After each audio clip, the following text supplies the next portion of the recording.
Selamat datang di Motekar, sebuah tayangan yang akan membawa kita bertualang untuk bertemu dengan para ekspertis di dunia brand.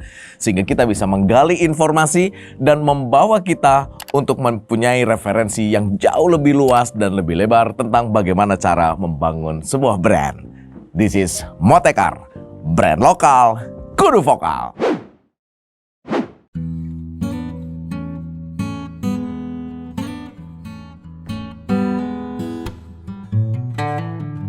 Abah Iwan, itulah sapaan akrab dari seorang pria kelahiran Bandung 1 Desember 1964. Kini beliau menjabat sebagai Kepala Dinas Koperasi, UKM, Perindustrian dan Perdagangan Kabupaten Tasikmalaya. Ia telah bergelut cukup lama dalam instansi pemerintahan, khususnya di Kabupaten Tasikmalaya. Di antaranya pernah menjadi Kepala Kantor Kesatuan Bangsa dan Linmas Kabupaten Tasikmalaya, Kepala Satuan Polisi Pamong Praja Kabupaten Tasikmalaya, dan Kepala Badan Penanggulangan Bencana Daerah Kabupaten Tasikmalaya. Selain bergelut dalam lembaga, Abah Iwan gemar berkarya dalam musik Sunda, khususnya dalam penciptaan lagu dan tarik suara. Sebagai seorang vokalis Sunda, ia telah menyanyikan beberapa lagu, di antaranya Bulan Saksina dan Situ Gede. Sebagai seorang pemangku kebijakan yang berkaitan erat dengan pengembangan ekonomi Kabupaten Tasikmalaya, ia berharap para pengusaha bisa mandiri dan berkolaborasi dengan pihak pemerintahan untuk mewujudkan kemajuan bagi Kabupaten Tasikmalaya.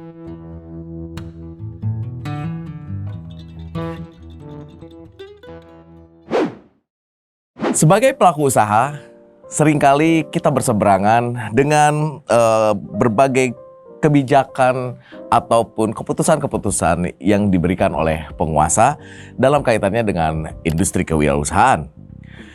Keputusan-keputusan dan kebijakan dari para penguasa ini seringkali menjadi polemik dari kita, bagaimana cara kita untuk bisa beradaptasi dan bersinergi dengan keputusan dan juga kebijakan-kebijakan dari pemerintah.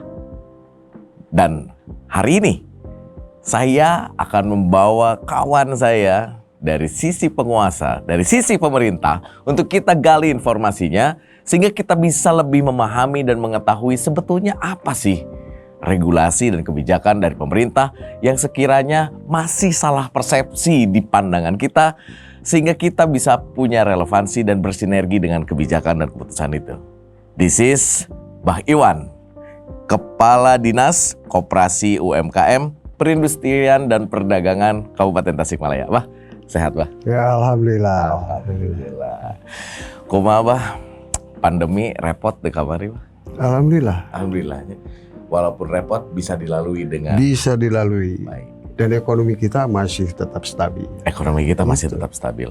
Optimis gak bah kita bisa bangkit lagi setelah pandemi bah? Saya akan bisa. Bisa ya? Asal kita bersatu bersama-sama. Itu kuncinya. Kuncinya. Ulah pasti gengsi. Nah itu. Oh, iya. Jangan masing-masing kita lawan semua. Kita tangani semua. Itu selesai. Siap. Bah, brand lokal kita itu sudah sampai mana sih bah tumbuh kembangnya bah ya? Mau tahu dong dari data yang Abah punya sebetulnya udah nyampe mana nih brand lokal Tasikmalaya nih khususnya bah? Khusus Tasik itu saya ternyata gali ya. 2011 ternyata kita punya rekor muri dunia itu. 2011 kita punya rekor muri dunia. Tentang apa tuh bah? Tentang anyaman. Anyaman. Iya itu yang dengan apa yang dari Menong itu. Mungkin Menong terbesar. Nah dari sana kan bangkit mulai sedikit-sedikit. Maju ya alhamdulillah sekarang sudah Go nasional, go internasional. Pak. Betul. Waktu 2011 tentang si Muri itu siapa yang mengerjakan, Bah? Apakah satu orang, satu perusahaan atau satu kelompok atau seperti apa tuh? Itu dari kelompok UKM itu. Sebetulnya dari kelompok pengrajin mereka bikin karya, ternyata ada inspirasi yang bagus ya kita naikkan itu waktu itu. Nah, cuman pengembangannya ke sini hanya sebatas ikut event di Muri saja, tindak lanjutnya belum ada. Hari ini, jam ini kita jelaskan nanti ada apa di sana. Oke, nah sekarang kalau dari data yang Abah punya nih, Bah, sebetulnya potensi brand lokal Kabupaten Tasikmalaya itu ada di sektor apa? Apakah kriya, apakah kuliner yang paling potensial ya, Bah? Bukan berarti yang lain nggak potensial, tapi yang paling potensial sebetulnya ada di sektor usaha apa, Bah? Itu yang paling, kita kan terkenal dengan pengrajinnya itu. Nah ini yang kualitas yang baru kita, kemarin sampai kita godok-godok ya. Godok-godok istilahnya, sampai kok bisa begitulah gitu. Teka hati. Sampai saat ini kan kita tidak berpikir kita akan punya brand yang cukup berpotensi, bagus. Dari bambu itu. Dari bambu? Dari bambu. Sekarang mungkin bulan ini nyampe di Riyadh ya. Oh, nyampe bulan di ini. Riyadh? Bulan ini. Timur Tengah sana? Iya, sudah kita kirim. Sudah dikirim? Itu buatan Tasik. Pengrajin Tasik. Produknya apa, Bang? Itu semacam gelas, semacam apa, panel. Itu kebetulan pengusahanya sudah mulai sekarang bergeser. Jangan kita hanya memproduksi berkarya, lantas pengusahanya dari luar. Ternyata pengusahanya pribumi juga. Pribumi Tasik. Iya, kita dorong. Nah, kenapa sih, Bah, sektor kriya itu bisa punya potensi yang lebih besar ya? Ada sejarahnya nggak? Kenapa sih kriya ini sangat menonjol sekali di Tasik? Pertama kita pernah berkomunikasi dengan atas kedutaan. Ternyata kan potensi kita, contohnya ini jemaah. Ini kita kembali ke yang tadi ya, yang Rian. Jemaah haji kita itu kan di sana banyak maktab, banyak hotel-hotel. Ternyata mereka mulai berpikir persaingan mereka di sana itu kan tinggi. Ternyata bagaimana supaya Indonesia ini bisa bertahan di sana? Akhirnya mereka interiornya dirubah. Dengan panel bambu itu. Menyesuaikan dengan perilaku si konsumen yang lebih didominasi oleh Indonesia itu, supaya orang-orang Indonesia yang ada di sana itu merasa nyaman. Betul. Jadi tertariknya mereka ke sana itu seperti di kamar sendiri, seperti di ruangan sendiri. Padahal itu ada di Riyadh misalkan gitu, Saudi Arabia. Karena mungkin mereka juga tidak mampu memproduksi, sumber dayanya juga terbatas. Lalu akhirnya mereka mencobalah bekerja sama dengan pelaku-pelaku usaha Indonesia untuk mengirimkan barangnya ke sana dan mereka pakai. Gitu. Itu yang sedang kita dorong. Sedang didorong. Ya.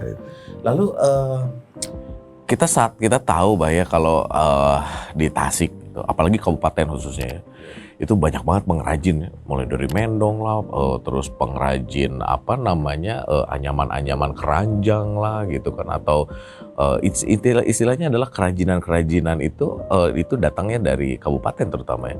Kalau kita lihat juga sumber dayanya kayak hutan-hutan di kabupaten kan masih banyak banget. Nah, sebetulnya kalau misalkan kita melihat dari potensi si Kabupaten Tasikmalaya yang memang didominasi oleh kriya, apa pendekatan pemerintah nih, Bah, untuk bisa mendukung si kriya ini supaya nggak cuma kriya doang yang tadi nih, tapi lebih banyak lagi UKM-UKM yang bisa mungkin mempunyai perluasan akses pasar. Nah, apa peran pemerintah atau apa yang dilakukan pemerintah untuk mendorong itu, Bah? Yang satu-satunya cara itu adalah turba. Turba itu apa? Turun ke bawah. Oh, turun. Saya suka turunan bagong orang seruas. Turba itu turun ke bawah. Alhamdulillah Pak Bupati, semua elemen itu kita turun.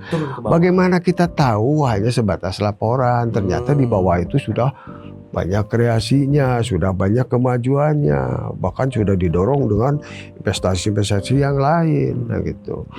Itu jadi satu kualitas itu. Misalkan kemarin kita kan baru berapa masuk ya, 2 minggu kita pelajari tentang industri dan perdagangan. Ternyata ada undangan ini kemana? Pas dilihat Bahrain tuh. Bahrain. Ternyata kita itu milenial pertama yang ditunjuk oleh pemerintah pusat itu berangkat ikut pameran di Bahrain, Manama itu. Ikut di sana. membawa sekurang 12 produk yang dibawa, yang terambil 9. Berarti Ya. unggul kan? Ya, ya. Lebih Dari 12 karya, tas perempuan lah dengan yang lain-lainnya itu. Nah, ternyata 9 yang diambil oleh 9 yang diambil oleh Bahrain.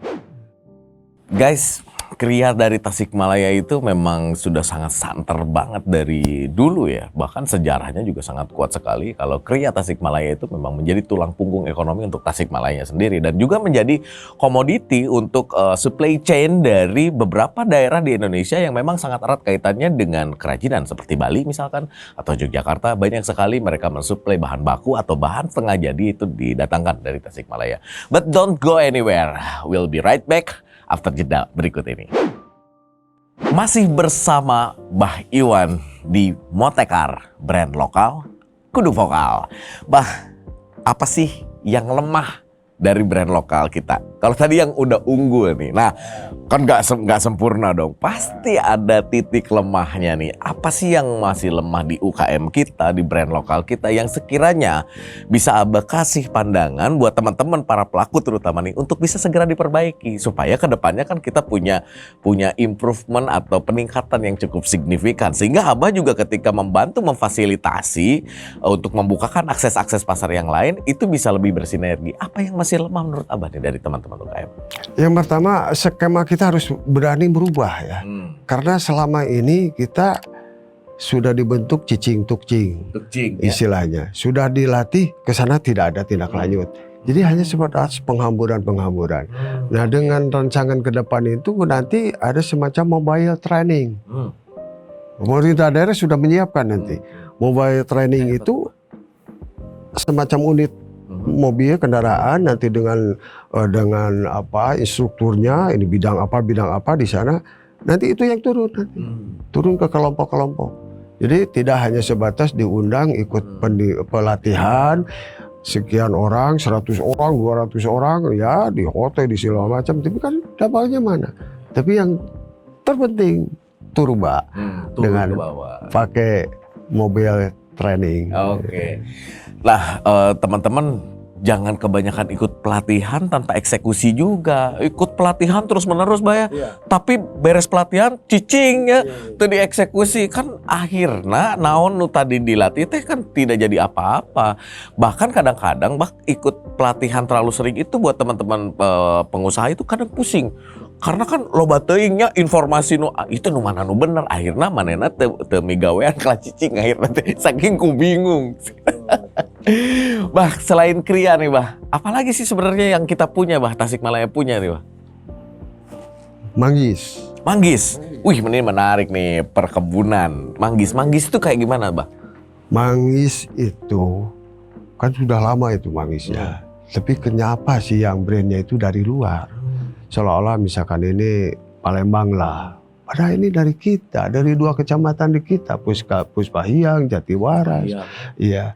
Itu yang ke Cina 4 tahun itu berturut-turut. Nah sekarang itu yang mulai bergeser sekarang. Belajarlah kita. Kita belajar punya kebun, punya kelompok sendiri, kita ekspor sendiri. Brandnya kita juga. Nah, nantinya kan masuk ke kita. Gitu. Selama ini kita hanya mengisi si supply chain saja ya Bah ya. Berarti si manggis dari perkebunan ini dikirim dulu ke yang punya brand di mana tadi Bah? Malang Di Palembang ya, dikirim dulu ke Palembang sama mereka dikemas ulang, dikirim, ekspor. Wow, duitnya gedean di sana dong. Nah yang baru sekarang ini yang Beijing sekarang. Oh, Beijing sekarang udah punya brand udah kita kita harus bisa itu. Benar. Karena sebetulnya Tasik itu kalau kita ngomongin supply ya, kita mau supply bambu banyak banget. Bahan setengah jadi anyaman, kemudian dipoles lagi di sana, dijadikan sama para pemilik brand di luar Tasik itu banyak banget. Sekarang ada manggis. Pertanian juga kita nggak kalah, luas banget lahan pertanian kita. Cuman memang teman-teman di Tasik itu masih kurang nih kesadaran untuk memiliki brand. Sehingga banyak sekali hasil karya teman-teman yang kemudian dicaplok begitu aja oleh para pemilik brand di luar Tasik. Itu kan sayang juga. Nah, sekarang gini Bah. Apa sih yang pernah pemerintah lakukan dalam sisi berkolaborasi ini sama brand lokal? Selain tadi kita ke ke Bahrain, mungkin mensupport juga teman-teman yang bisa ekspor ke ke Arab ya, yang gelas itu ke Riyadh ya, betul. Nah, ada lagi gak sih kolaborasi dari pemerintah dengan si brand lokal ini yang sudah dilakukan sampai sejauh ini? Kolaborasi apa lagi? Kita sedang berproses itu karena kita mengharapkan tahun ini kalau bisa kita sudah punya dapur desain. Dapur desain. Dapur desain. Dapur desain ini sebuah tempat yang disiapkan oleh pemerintah daerah. Di sana itu ada galeri-galeri yang kualitas ekspor, kualitas lokal. Jadi istilahnya nanti ya sekali-kali kan para turis-turis itu kan masuk dulu ke pemerintah daerah. Oh, di sana terlihat. Jadi kolaborasi antara pemerintah daerah dengan pengusaha, dengan BUMN, BUMD itu terlihat di sana. Belajar satu itu yang akan kita bikin. Jangan yang lain saja punya galeri, Pemda harus punya. Tempatnya mau di mana tuh, Pak? Ya mudah-mudahan di sekitar komplek pemerintah daerah. Benar. Sehingga ketika ada tamu dari luar atau luar daerah atau luar negara datang ke sana, kita punya showroom, showcase ya. Ketika oh ini keren nih, nah, pemerintah bisa menjembatani untuk memberikan akses pasar itu ke si para pelaku usahanya langsung. Karena saat ini kita juga belum punya ya, kayak satu tempat yang didesain khusus untuk mempertunjukkan karya dari teman-teman, terutama dari sisi kriya ini kan memang sangat potensinya sangat besar ya. Teman-teman juga kadang-kadang di rumahnya itu kan atau di rumah produksi itu nggak punya showcase juga kan, mereka hanya fokus di sisi produksi. Nah, pemerintah sudah mau menjembatani untuk membuatkan gallery design atau dapur desain, Mbak ya. Nah, itu adalah showcase untuk teman-teman para pelaku kriya untuk bisa memajangkan produk-produknya di sana dan dibantu nanti dibukakan akses pasarnya dari traffic yang masuk untuk kunjungan kerja ke pemerintah daerah Kabupaten Tasikmalaya. Ini menarik banget. So, sekarang terkait after pandemi ini, Pak. Pandemi yang sudah meluluh lantahkan kita. Pemulihan Pasti pen. Kemana deh banyak? Pasti kadinya. Pemulihan ekonomi nasional ya, Pak. Sebetulnya apa sih rencana pemerintah, Pak, dengan pemulihan ekonomi nasional ini? Terus apa sih yang harus kami sebagai brand lokal lakukan supaya inline atau sinergi dengan si program pemulihan nasional ini? Betul. Apa? Yang pertama sekarang dilakukan review ulang pendataan ulang penerima manfaat, calon penerima manfaat yang betul-betul kemarin itu terpapar, bukan terdampak loh. Bukan terpapar, yang betul-betul terasakan oleh mereka kesulitan berusaha, cari modal dan yang lainnya. Semua terpapar, tapi yang terutama itu.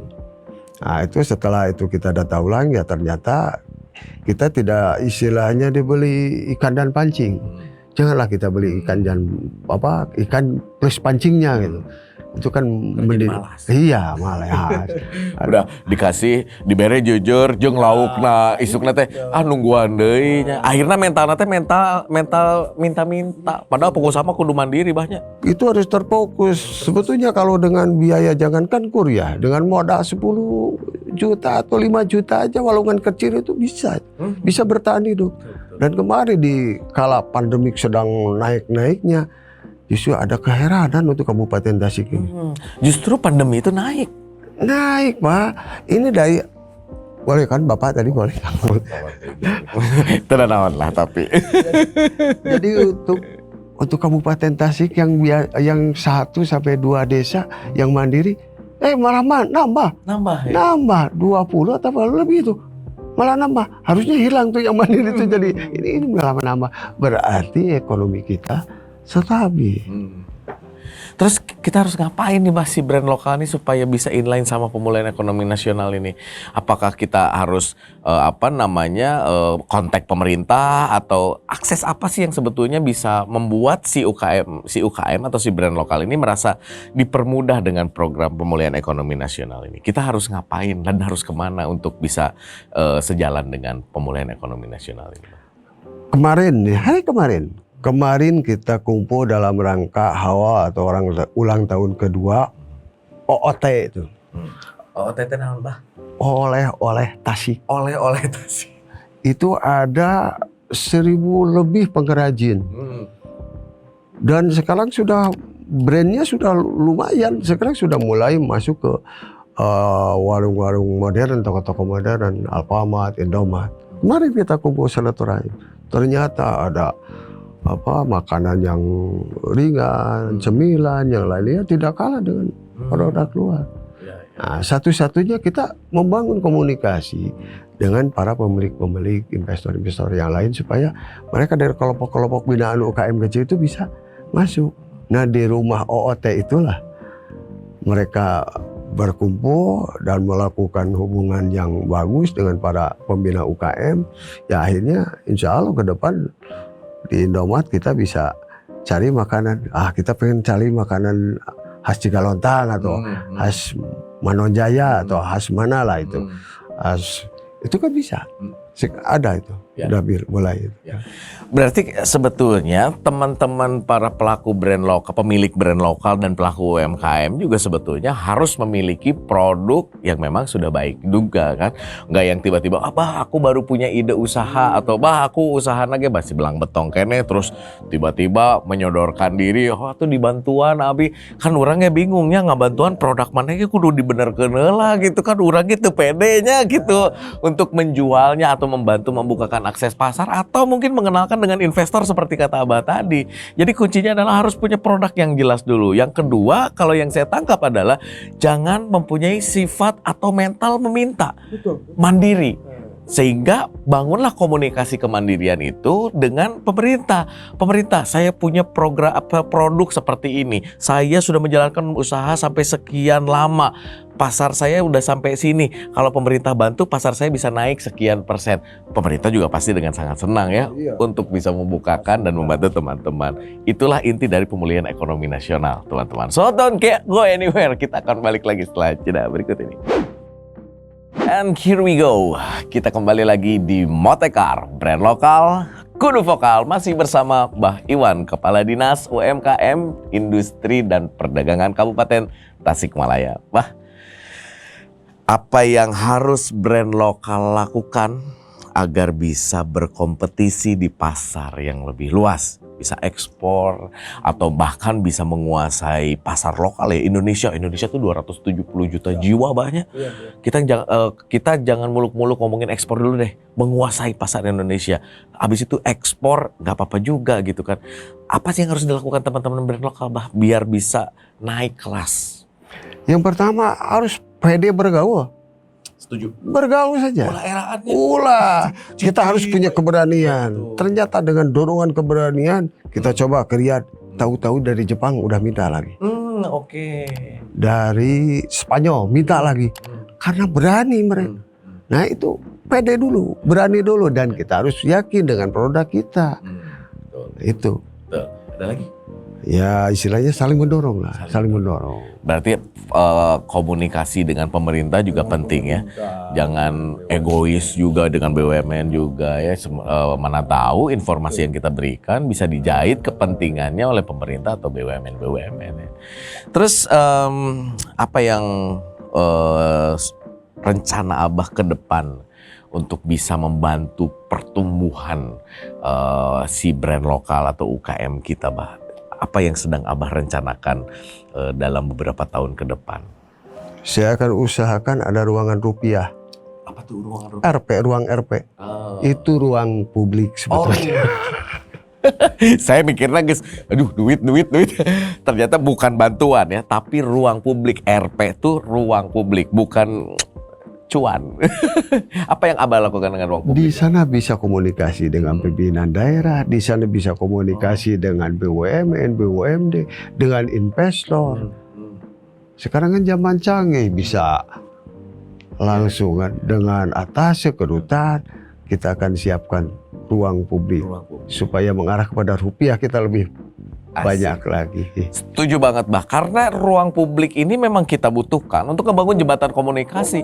Selama ini kan kita bingung juga, Bah, ya, para pelaku usaha. Aduh, saya pengen ngomong sama pemerintah, tapi kemana gitu? Harus ketemu siapa?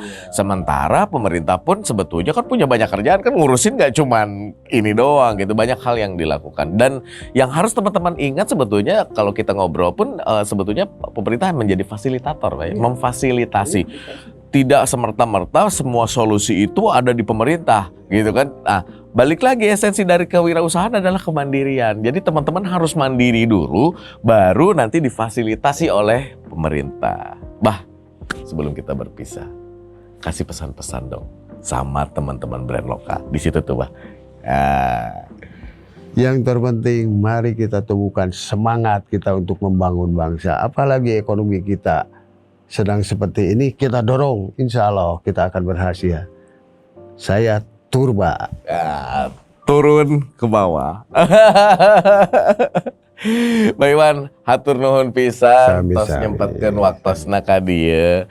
Mudah-mudahan ini yang kita bicarakan hari ini bisa menjadi informasi buat teman-teman brand lokal di sana, untuk teman-teman UMKM, para pelaku usaha pada umumnya, untuk bisa terus bersemangat menumbuhkan rasa kemandirian dan kepercayaan diri, sehingga pada nantinya kita bisa berkomunikasi lebih baik dengan pihak pemerintah, dan pemerintah bisa memberikan fasilitas yang jauh lebih baik untuk bisa membantu tumbuh kembang dari usaha teman-teman. Bah, sekali di hatur nuhun. Sawi-sawi, hatur nuhun. Guys, banyak hal yang bisa kita petik dari perbincangan kita bersama Bah Iwan, Kepala Dinas UMKM, Perindustrian dan Perdagangan Kabupaten Tasikmalaya. Yang pertama adalah selalu menjadi pengusaha yang mandiri, karena itulah esensi dari seorang pengusaha. Yang kedua, percaya diri dengan produk yang kita punya dan tingkatkan terus kualitas produk kita supaya pemerintah bisa memfasilitasi pembukaan akses pasar bahkan sampai investor. Tapi kalau produk kita masih biasa-biasa aja, coba dipikir deh. Apakah kita pede juga untuk membukakan pasar baru atau mendapat investor? Enggak juga kan. Yang ketiga, bangun komunikasi dengan pemerintah supaya kita bisa bersinergi dengan program-program pemerintah dan pemerintah bisa menjadi fasilitator untuk tumbuh kembang dari usaha kita. So, sampai ketemu di episode berikutnya. Motekar, brand lokal, kudu vokal.